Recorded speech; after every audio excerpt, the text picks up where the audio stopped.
Assalamu alaikum.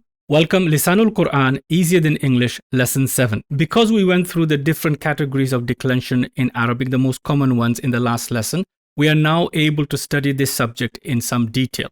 Now, what we're going to be studying here is called the prepositional phrase.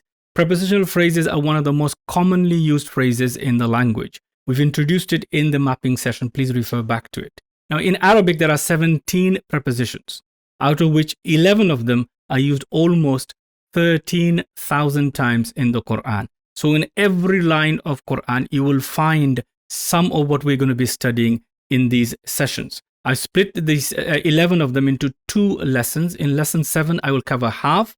In the lesson 8, I will cover the other half. I would strongly recommend you make notes, and I strongly recommend you carry out the practices that I'm going to ask you, because you're going to see this repeated many, many times in the Quran in your study. So let's begin. Bismillahir Rahmanir Rahim. اقرأ باسم ربك الذي خلق. Sallamtu ala imamin. I hope instantly you can recognize these sentences, especially if you followed the previous lesson. This is relatively easy for you. The word imam, which you can see here, I'm sure you know that it is in jar status. Why? Because it is followed by a word which is ala. Ala. Ala is a special type of word in the Arabic language called harf of jar. Harf of jar. So harf Jarri, it is the Arabic term, but we call it harf of jar to keep things simple. So any word or any ism that comes after the harf of jar will always be in jar status. This is called ism majroor or ismun majroorun, a noun that is in jar status. Both of them coming together, they have another term in Arabic grammar called jarun wa majroorun. Jar and majroor coming together to make this particular phrase. So please note, the first part is your preposition, the second part is your ism, and the ism will always, always, always be in the jar status if it follows a harf of jar. Ala is just one example. In Arabic, there are 17 huruf of jar. 17 prepositions that behave exactly the same way as the word ala. They always make the ism after them in jar status. These 17 are ba, ta, kaf, lam, wa, mundhu, mudh, khola, rubba, hasha, min, ada, fi, an, ala, hatta, ila. Out of those 17, 11 of the highlighted ones are used in the Quran. Again, I've given you the number of times they're used. Just above the word you can see. The most commonly used word of the Quran is min. So we're going to start in this lesson by looking at how min is used in different ways, so you can have an overview of how they all operate. If you learn one, they'll all behave the same way, inshallah. So we're going to split the study of these 17 or the 11 in 2 lessons. In this lesson, I'm going to cover these. And in the next lesson, inshallah, we're going to cover these ones in detail. Exactly how they use, most commonly used in the Quran, and how do you recognize them and so forth. They're very, very important as they're very frequently used in the Quran. The fact that the huruf of jar are used in the Quran almost 13,000 times is very significant for us, those who want to learn Arabic to study Quran. Let me share this screen with you, which I've gone through before, and you'll understand the significance. In the Quran, we have 114 surahs, about 6,200 ayat and 78,000 words. The standard mushaf, the one that's used by the huffaz, has 600 pages. Each juz being 20 pages, 20 times 30 gives you 30 paras of Quran. That makes up 600 pages. Now, what is important to note that when you open the mushaf, the Quran, you'll see there are 15 lines. So every page of the Quran, the mushaf, will have 15 lines, the standard one. Now, if you multiply 15 by 600, that gives you 9,000. So there are 9,000 lines in the Quran. If you learn something which is used in the Quran 13,000 times, on the average, you can safely assume that on every line, you will at least come across 1 or 2 of these prepositional phrases. Again, I respectfully remind myself and you, we're only on lesson number 7. By the end of lesson number 8, we will conclude the study of Huruf of Jarr in some depth, inshallah ta'ala. You will not be able to recognize the complex uses of them, but at least the most common use and most standard use of them, you will be able to, inshallah, understand. Now ask yourself, you're only on 8th lesson and you're now able to recognize something on every line of Quran. Along with the pronouns I've taught you, which are 1400 times, and these huruf of jar, plus the fact that you know how to now make simple sentences in Arabic, you know how to recognize descriptive phrases in Arabic, and this is a new phrase. You can see and set yourself a challenge.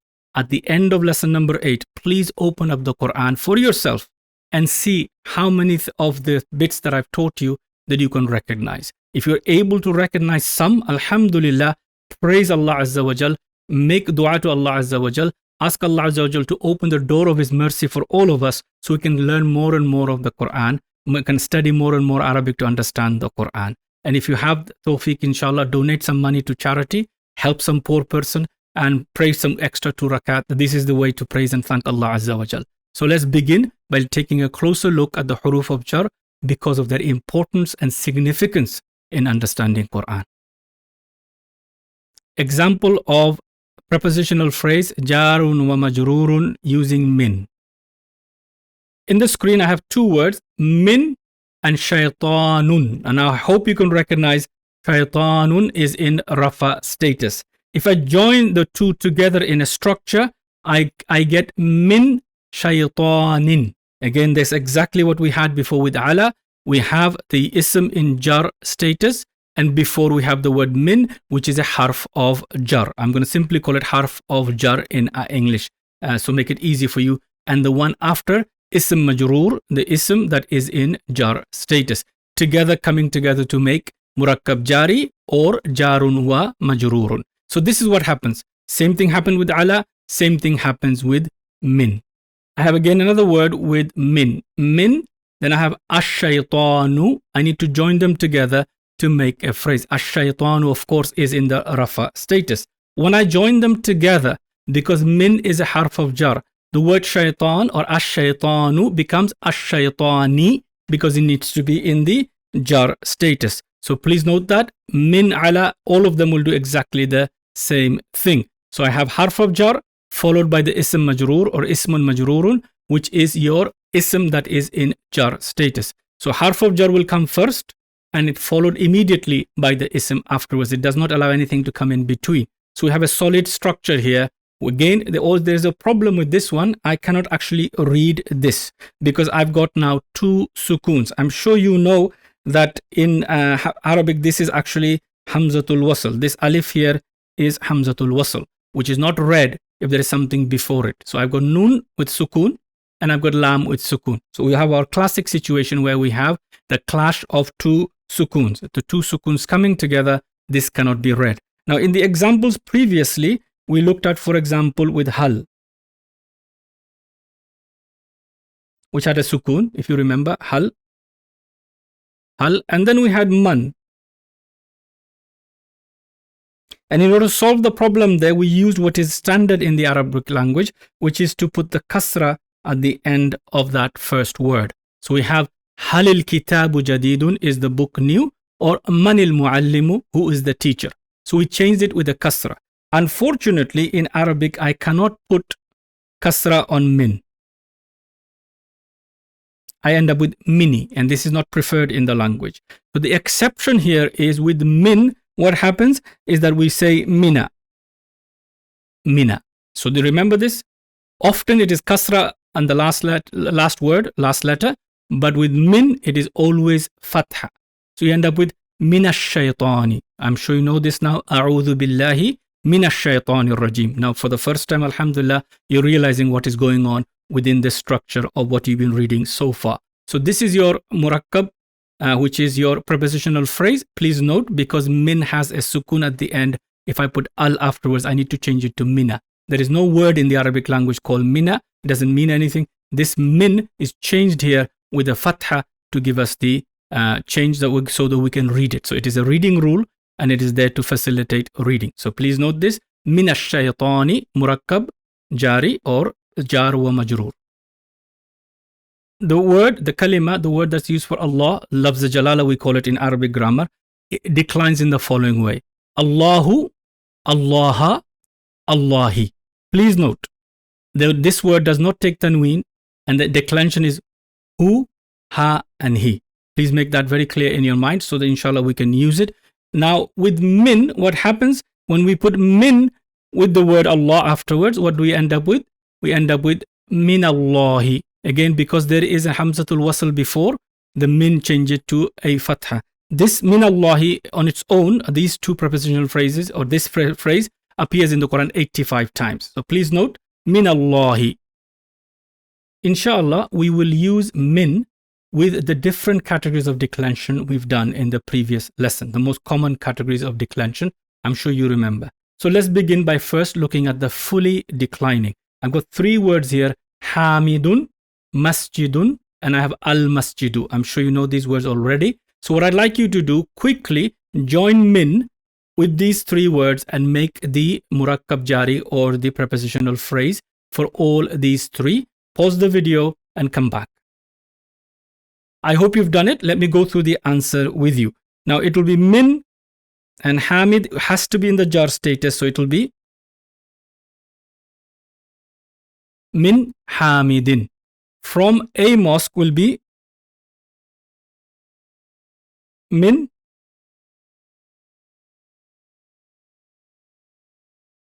masjidin.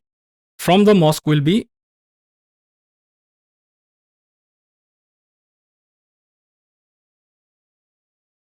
min al-masjidi.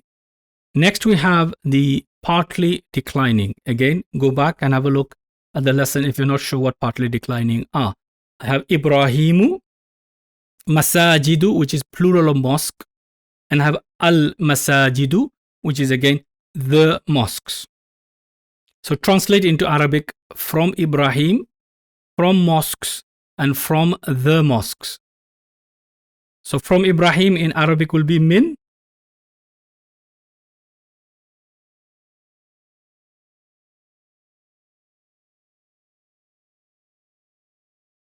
min Ibrahima. It is in jar status, definitely. Why? Because partly flexible words do not take kasra or tanween, and they will end in the jar status with a fatha. Please remember that, very important point. Now I want to say from mosques. So the way I will do that also,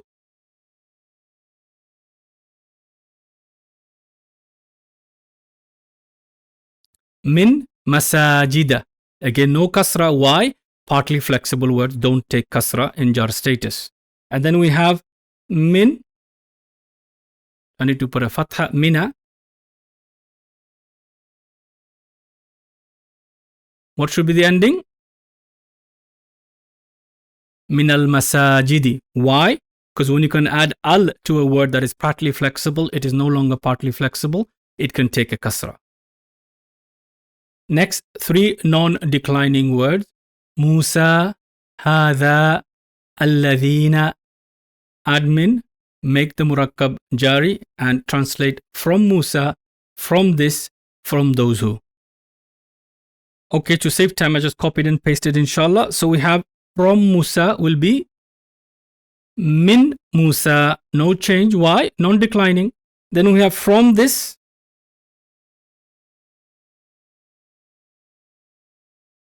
min hadha, no change, non-declining.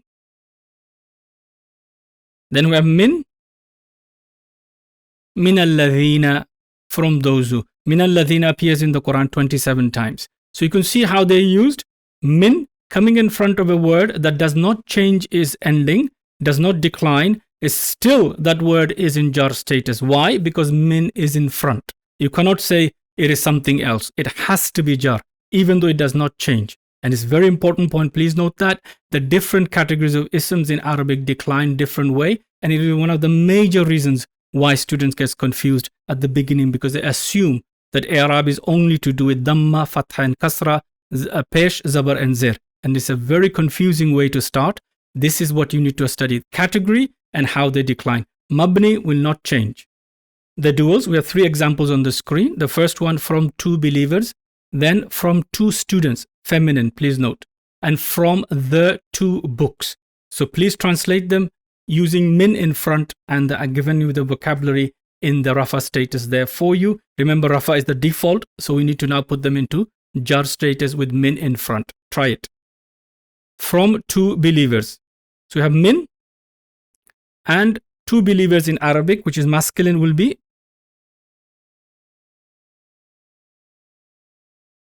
This is incorrect. Why? Because this is rafa. It has to be jar. So we know the dual. How does it decline? Mu'minani, mu'minaini. Mu'minaini, of course, can be used as nasab or jar, but in this case, it has to be jar. Why? Because of min. So we say it is jar. Why? Because min is in front. From two female students. So we have min first, and we know that it is tali ba tani for rafa, but the jar is talibataini. Please note, from two female students. Lastly, from the two books.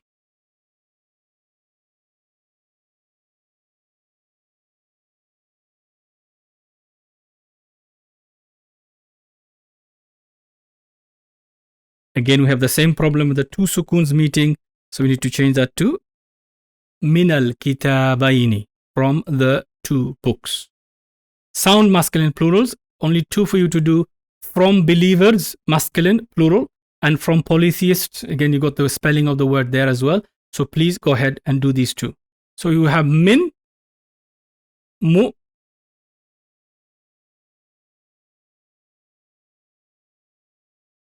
mu'minina. Can be nasab or jar, but in this case, it's 100% jar. Why? Because it's coming after the word min. Min is a harf of jar. It will force the ism afterwards always to be in jar status. And the last one,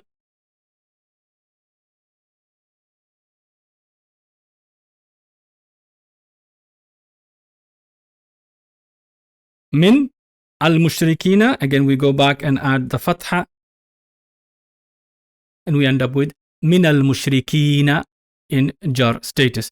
Please note, al does not change anything apart from tanween. So everything else remains. You can see there is no changes to the ending, but the meaning, of course, changes here from the polytheist. And again, the word min takes a fatha at the end. Why? Because of the clash of two sukoons. Sound feminine plurals, only two examples. You see them on the screen. The spelling's also there for you, inshallah. From ayat, or from signs. And number two, from the believers. The first one, min ayatin. If you've forgotten it, go back to the Muslim table and remember muslimatun, muslimatin, muslimatin. This is exactly the same for all sound feminine plurals. Next, we have from the believers. Here, feminine plural. So we have min, we put the fatha there, al.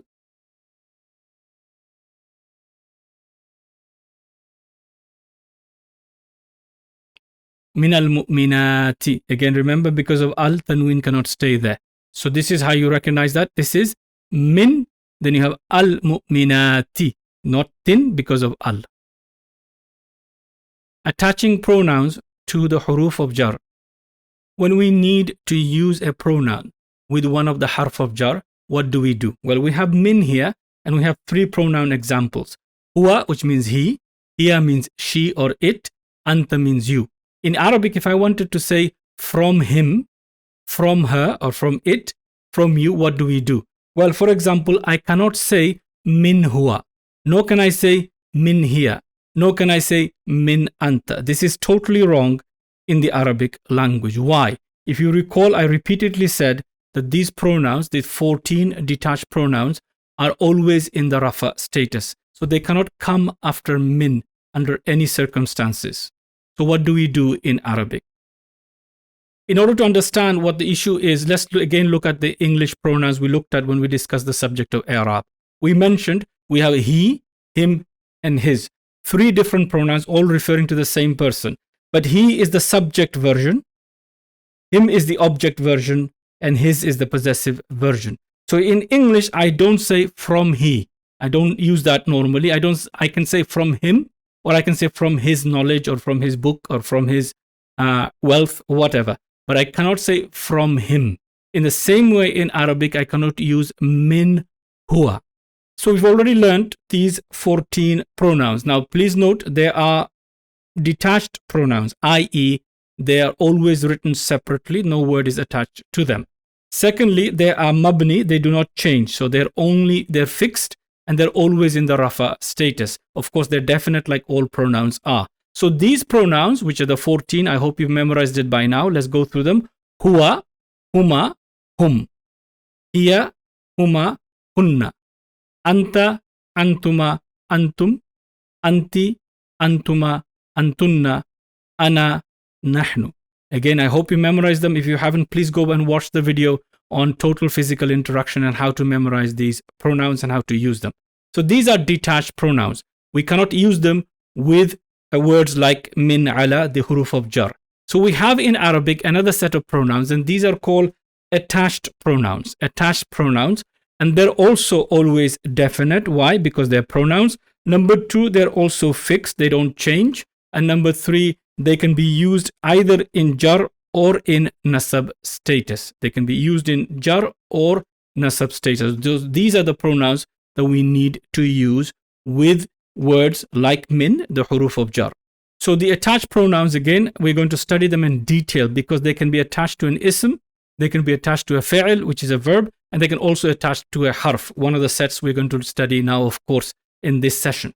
So they can be either in the nasab or the jar status. When they're attached to a harf of jar, of course, they will always be in jar status. So these are your attached pronouns.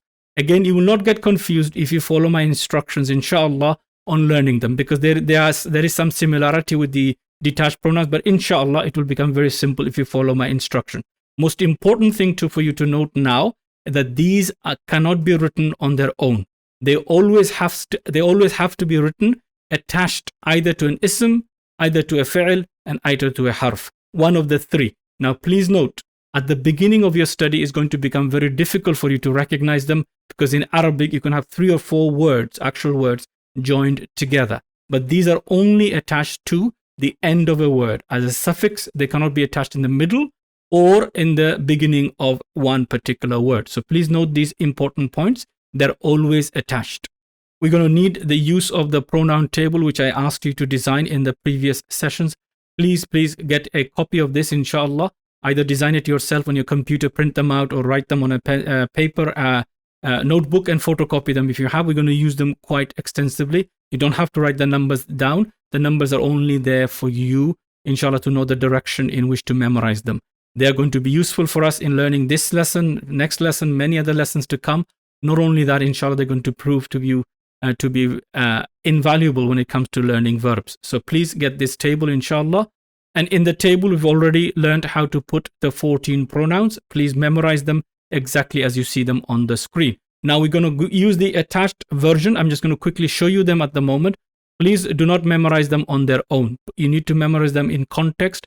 I will be doing that later on as we go through this lesson and forthcoming lessons already. So for the 14 detached pronouns, you have exactly equivalent 14 attached pronouns. For the sake of example, we're going to look at 3, attaching them to min. Inshallah, when we go through each of the huruf of jar, we will learn how to attach all the 14 pronouns, because we need to do that as they are very frequently used in the Quran. So we have, first of all, min plus huwa. I cannot use huwa, so what I use here is minhu. Minhu. Please note that, minhu, and hu is the attached version of huwa. Then I want to say from her or from it. I will again say min, and the attached version of that is ha. So I join it together, I end up with minha. Minha. And I want to say min plus you, so I will say min. The attached version of that is the kaf. I join it together, I end up with minka. Okay, please note, those are the 3 examples for now. We will be learning all of them later on. So in Arabic, you will say minhu, from him, minha, from her, minka, from you. These are the 3 we'll look at. And now we're going to look, inshallah ta'ala, as a brief summary, and then we'll look at each one of these huruf of jar in detail. Summary examples of different declension in the prepositional phrase. this table has the summary of different types of declension after the harf of jar, for example, with min. So again, if you look at these and make a note of them, this inshallah, they will help you remember the different types of declension. So let's quickly go through them. We have min hamidin, from hamid. Min masajida, from mosques. Why masajida? Why? Because it is partly flexible. Please note that. Then we have min al masajidi. Well, because of al, we can now add kasra to the end. It becomes fully declining. So min al masajidi, from the mosque. Min hadha. Well, this is mabni. Does not change. It's non-declining. It will always be hadha. Then we have min kitabaini, from 2 books. Okay, kitabani is rafa, kitabaini. And then we have min muslimina, from Muslims, masculine plural. Then we have min muslimatin, from feminine plural. And lastly, we have the example minha, from her or from it. So in summary, if you memorize the Muslim table, then you make a very good progress in Arab. And I mentioned that, inshallah, please refer back to the previous first 4 lessons when we went through the Muslim table in detail. Then we, of course, studied pronouns. Now, inshallah ta'ala, we're learning how to put an ism into jar status after a harf of jar. So this sheet, inshallah, will summarize all we have discussed so far. And inshallah, now we're going to take a look at each one of the huruf of jar and how it's most commonly used, how many times it's used in the Quran, and how to recognize it. Inshallah ta'ala, by the end of next lesson, which is lesson number 8, and the completion of this lesson, you'll have a complete overview of this subject. الذي علم بالقلم